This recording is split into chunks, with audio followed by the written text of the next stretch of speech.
Iran's top diplomat says U.S. sanctions are economic terrorism. Will not be intimidated by SART. In an exclusive interview, Iranian Foreign Minister Javad Zarif also told this. There was jubilation in the streets of Tehran 4 years ago in hopes that the lifting of economic sanctions under the worked out between the United States, Iran, and the European Union would improve living conditions.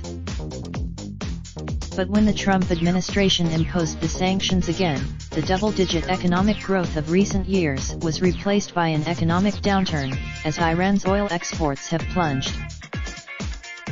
The International Monetary Fund says Iran's economy shrank by 3.9% and inflation spiked 31% in 2018, with predictions it could rise to 37% this year.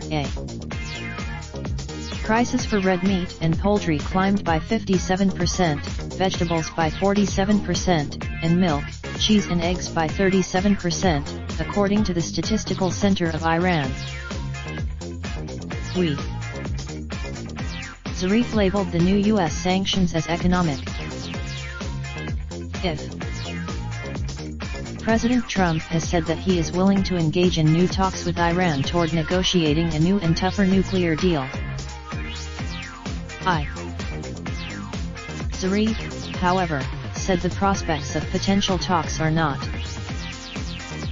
The foreign minister also noted that Trump's business experience in real estate, as described in his 1987 book, Trump.